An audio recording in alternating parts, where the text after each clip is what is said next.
Okay, we're at Bonner's Ferry 65S, last place we stopped off on the round the world trip, and we're going to fly south from here today through the central Rocky Mountains region of Orbxville, and we're going to head for Longview Ranch, OG39. I'm going to try and fly this contact, by which I mean VFR but with reference to what we can see on the ground. Make some use of the nav aids as we go. I've got this set up on SkyVector as a flight plan, but nothing's coded into the GPS. So we're going to do this raw, and really the idea is to get a look at some of this scenery as we go. See what we make of the central Rocky Mountains. We've got deer on this strip, don't forget. Hopefully, well, I think these are suicidal deer. They always seem to run to deliberately try and cut you off. There's one there, but we're just going to take it as it comes. We can use pretty much all the power we've got at our disposal. Outside air temperature isn't too high today. So that deer's off to the right. It's kind of a narrow strip, this. Takeoff speed coming, there's the deer. We could hop over it. well, we're up. We're in roughly the right direction. We'll get the flight plan up in a second. It's gone to autopilot. Put it on airspeed hold. And I've set this up with waypoints no more than about 20 miles apart. This first waypoint is 14 miles. Let's imagine we're going at 2 miles a minute, so that's about 7 minutes. We're actually slower than that, so let's say 10 minutes from now. Start the stopwatch, just to give us a rough indication of what we should be expecting to see on the ground. I'm going to level off here. We're at 8,500 feet for now. That's probably good as a cruising altitude all the way. And what I'm going to be doing is just following on this first leg. We're basically following the highway, and there's a railway kind of, well, it tacks backwards and forwards across the highway. We can see all that right down there on the ground. These cloud shadows look really good today. We've got a kind of semi-overcast, and that looks pretty damn good to me. I've also sorted out my, well, I've moved in the right direction in terms of getting the saturation wound down a bit. I couldn't do that with native P3D. I've got an add-on called PTA, Prepared Tweak Assistant, I think that's called. That's actually a fairly pricey add-on. It's £15. So that's a nice, fairly realistic looking view, actually, I've got to say. I'll have to revise that 2 miles per minute ground speed, I think. We've gone pretty fast. At the moment we're doing 190 knots ground speed, which is 3 miles per minute. So somewhere this side of 10 minutes we should be seeing a little lake off to the right with a tower just this side of it. We should be pretty much over the road. I think we're pretty much there now, actually. Can we see any water down there to the right? In fact, I'll tell you what we'll do. We'll dial in on the GPS. Bonner's Ferry 65S, direct to enter. We're 21 miles away, which means, yeah, we've passed that first waypoint.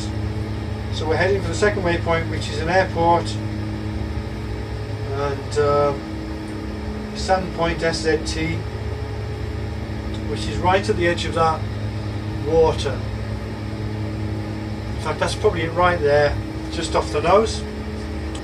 So this is where I think we're just coming up to. There's that body of water. If we look out the window, there's the water, and that's the strip right down there. Let's just make a bit of a diversion.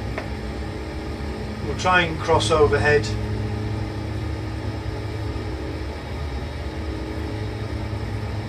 So this is, don't forget, the Central Rocky Mountains region, and all these are default suppose, enhanced default airports from Orbx.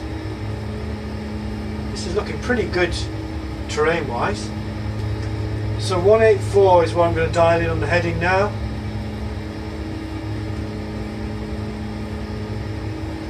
And that should bring us back on track. And if I start the clock again, so on this heading we should be for 14 miles, so at 3 miles a minute. We cross over a little lake which is off to our left, and we should have a sort of mountain ridge to the right, so we're looking for that. Everything else we're seeing is pretty much as it appears on the map. We're crossing that kind of, I don't know, to river system. There's a big lake off to the left there. Oh yeah, the roads should be going to the right, substantially to the right of that big lake. Actually, that big lake is not the big lake, that's the lake, that's the little lake. So okay, yeah, I see. Okay, you've got to get the scale of all of this stuff right in your head. I'm looking on the map here, and you know, we're about here now, and this is the big body of water, which is actually kind of hidden, well, it's going out of view behind that range of hills, and then that small body of water that we're just about to pass here. You know, you've got to sort of relate that size on the map, which is kind of a small, almost insignificant feature on the map, to something that's covering, you know, perhaps a quarter of the span of the whole view. So if we start that again, this leg is 20 miles and we're heading for Coeur d'Alene. Don't know if I pronounced that correctly. That's an airfield. There's a VOR there as well actually, so let's dial that in. That's a VOR with a DME of 108.8. Oh, it's raining now, great. Do we have icing? No, we don't have to worry about ice. So we'll put that on nav 1. So we've got an ident on the GLS 530. Oops, here comes some cloud. We're about to go illegal if we're flying VFR. So 20 miles to go to that. If I make sure we're on VLOC, if I centre that up. Now, so to fly directly to that VOR, we should be doing a track of 173 or something. So I'm going to adjust a little bit so we can do that, since we've lost the visual references for now. Okay, 16 miles to go. What should we be seeing on the ground? So at the moment we've got the roads and so on, and still off to the left. We can see a pretty convincing trend of line features going that way off to our left, which is correct. We've left the bottom tip of this water feature. We should have a cluster of airstrips off to the left, which we may have passed already. Not sure about that. There's some more water. There's sort of two valleys with water in off to the right. So that's probably those twin lakes here and here, which means that we should see those airfields then pretty much here now. Oh, there's a strip right there. We're about here, so we should see those airstrips off to the left, and sure enough there's a strip right there. What else? Well, there's some cloud again, so we're still on track to that airfield and the VOR. 7.5 miles to go, and in fact that's got to be the strip ahead. That's the main airport, Boyington that's called. So if we look for that on screen, there it is. Again, those cloud shadows are fantastic. That's looking really, you know, that's in sunshine, even though we've got some rain going on and some very marginal looking weather. So when we get to that strip, we're going to turn outbound from that VOR onto 236. We could dial in the 236 radial and then do it as a nav. 236. So if we go into nav hold now, and we're on V-lock. I think I'm doing this right. That should turn us outbound presently when we reach the VOR, still 2.5 miles away, and it should turn us that way. Come on baby, why aren't you doing it? I'm going to turn us on heading hold just for now. We should be picking that up on the nav. I've got a feeling I'm doing something wrong. The CDI is not moving. And then there should be a highway off to the left. Oh no, that railway should be coming in from the right, so are we too far over? Oh my god, I can't tell. Maybe that's the railway there. Maybe that's the... so that's the highway. That's got 2 lanes. And then there's a river. I'm going to come down a little bit for these clouds because we seem to be fairly consistently penetrating the cloud base. So there's the highway, definitely that's the highway in front of us.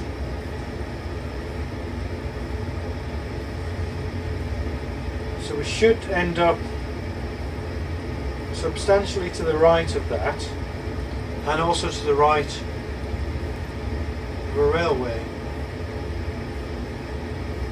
I don't understand what's happening here with the CDI.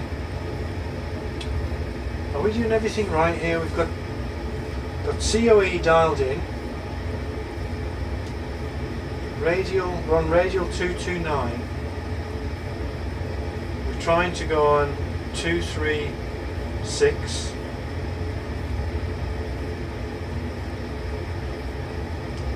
This doesn't seem to be behaving rationally, or at least in my mind.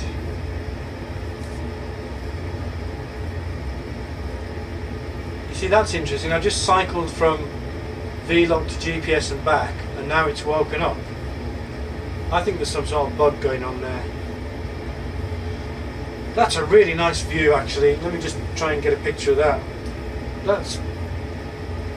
well, it was nicer in the turn there. But that terrain is really cool. So that strip ahead has got to be Feltzfield, which is an Orbx strip, so I do have it installed. I'm not going to land there. It's tempting to land there. It's going to be a nice looking strip. I wonder if we should just do a little bit of a sightseeing tour. Let's just go off to the... so we'll come off nav hold. We'll go on to heading hold. We'll just do a bit of a circle around here and try and get a look at that.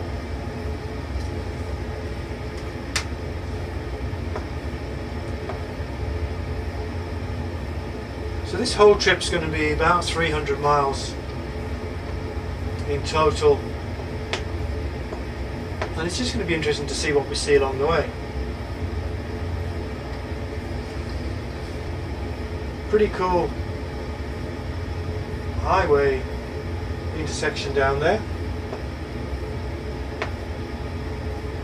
We'll keep going round. Over a built-up area here.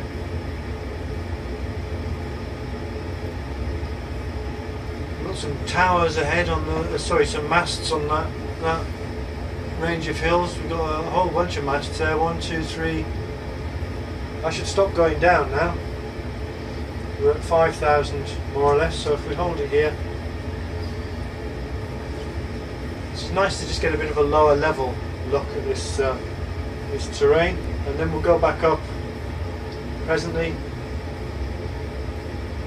That's a pain we've got that light behind me on the camera, so it's reflecting off the screen.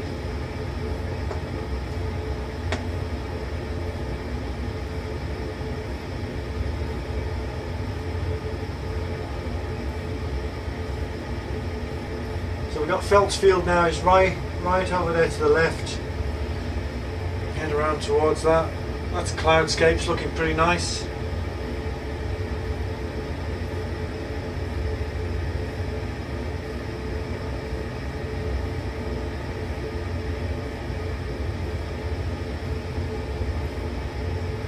And that's Phelps coming into view.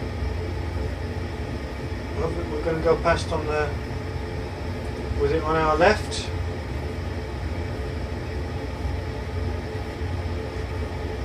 So I'm going to click us back onto nav hold. Oh, am I going to do that? Let's see. Actually from Phelps we need to be going on a heading of 191. So let's go overhead. This is really nicely done scenery. Alright, so 191, let's go with 190. That's close enough. You can just see the runway down there to the left. There's some planes on the ground as well. We'll come here and have a look at that. There's a lot of industry down there as well. This looks like a great big rail yard below.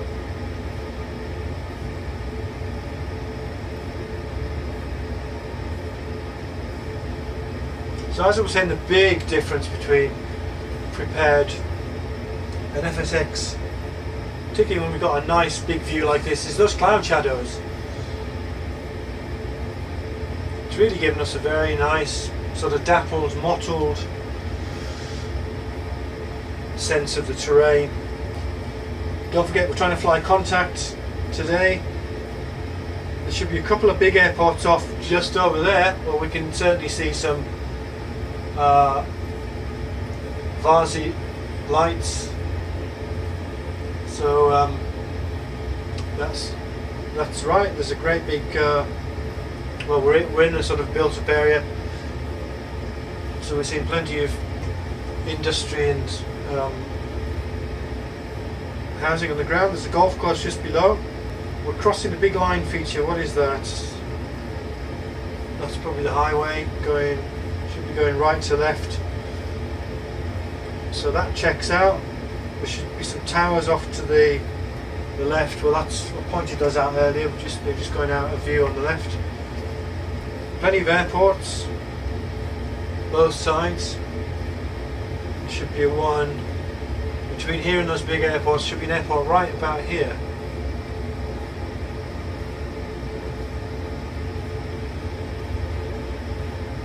Not sure I can see that. Our next waypoint really is, we should be passing to the left of a bunch of kind of a bunch of lakes which are kind of running in that direction. So we should see them over here somewhere. Rock Lake, that's where we're going. So that must be it coming up over the horizon there. So we're at the end of that Rock Lake now, which is our next checkpoint. We need to be steering 184 or tracking 184. So I'm going to turn us. So we're doing that. I'm going to start the clock. We should be going for about 8 minutes at this speed, 162 knots ground speed, to our next checkpoint, which is, we'll join up with a railway coming in from the left pretty soon, and then we'll follow that down, and then just about where that turns off to the right, we should be passing over a small airfield. So we shall see. We're back at 8,000 feet just to give us a bit of a better vantage point, and we will need that for train clearance. Before long, the weather's kind of clearing up. That overcast is melting away behind us. Visibility is kind of hazy. Another feature of this SPA tool, no, not SPA, what do you call it? TPA, PTA. Another feature of that PTA tool is a thing to increase the aerial perspective, I think artists call it. There's a parameter called Rayleigh scattering. There's also something about haze. the intensity of the haze. That's definitely a river there, not a railway. But anyway, we've got that wound up as well. I'm trying to get it to look like X-Plane 11, because X-Plane 11, I've said this before in some of my videos, has a very realistic feel, you know, to the sort of atmospheric quality. I mean, that sounds a bit vague and woolly, but it's the sort of haze and the sense of depth that you get in X-Plane seems to be better than certainly in the default V3D setup. So where is that railway? I was presuming it was going to be very easily visible on the ground, but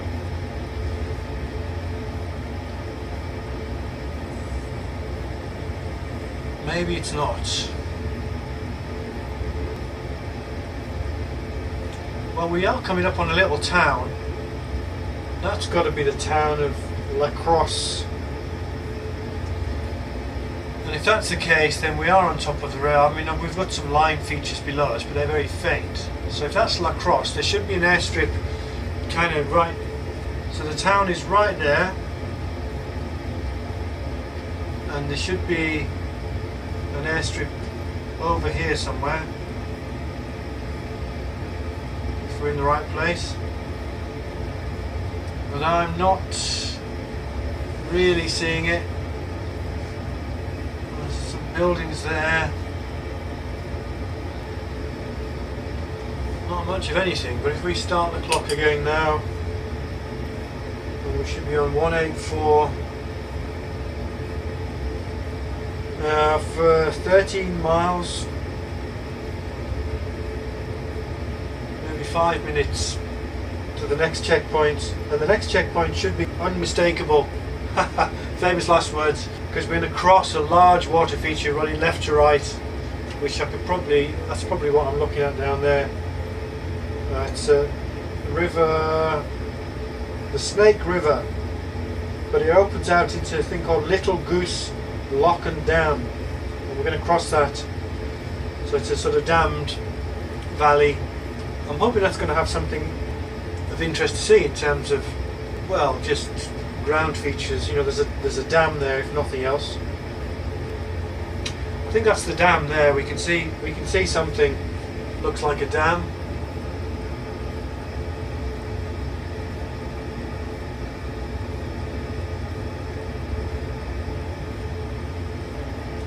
Well, and so much for the railway. I mean, if it's just a very, very faint, if it's there at all, just a very faint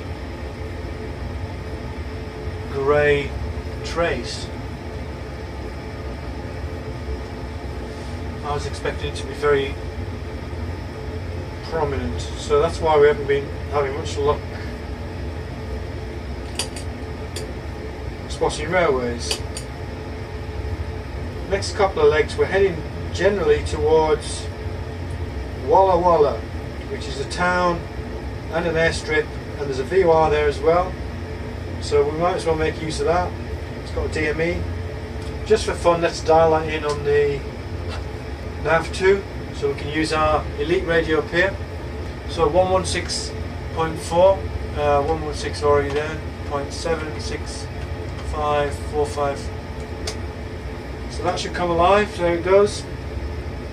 If we dial that to centre it up with a 2 indication,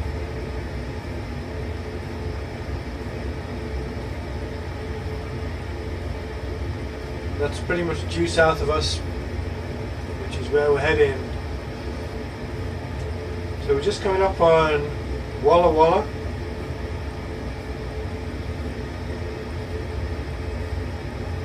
There's the strip and the town just off there beyond it.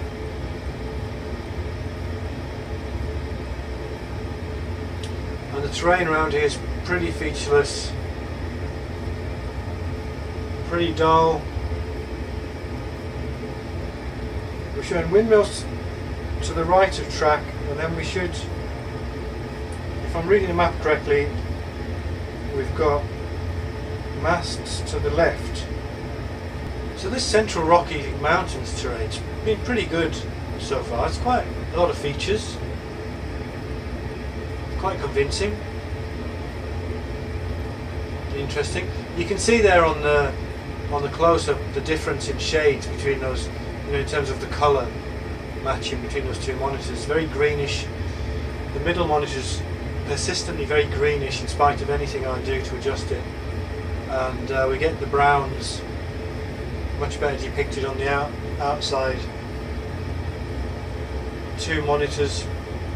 So I've done a bit of fiddling with that, not really managed to make an impact on that. I reset the clock. We're now going another 18 miles. An airfield, quite a significant, Eastern Oregon Regional, Pendleton. And that's just to the right of the town. We're not going to, there's a VOR near there, but we're just going to leave that. You can see the high ground starting to emerge out of the mist ahead and to the left there. Those windmills are nice, stretching off there into the distance. See if I can get a...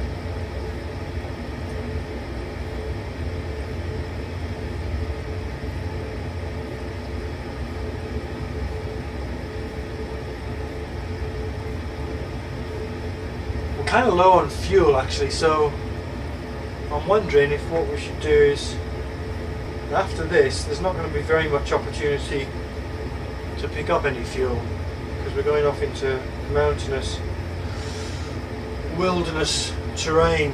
So I'm wondering if we should, look, there's a bit of cumulus poking out there. I wonder if we should stop at Pendleton and just get some fuel and then fly the next leg later on.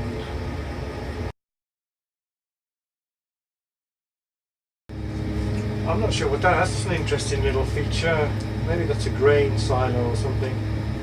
It's kind of farmland, so that's probably some kind of grain storage silo. There's the airport. Let's turn it in now.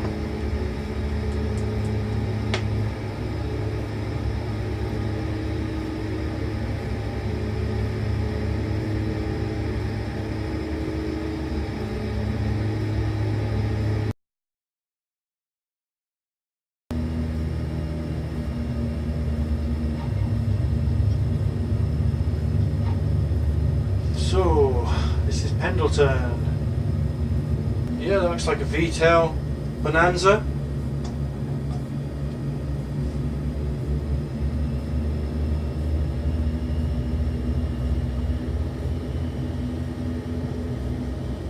And there's a Cessna Skymaster.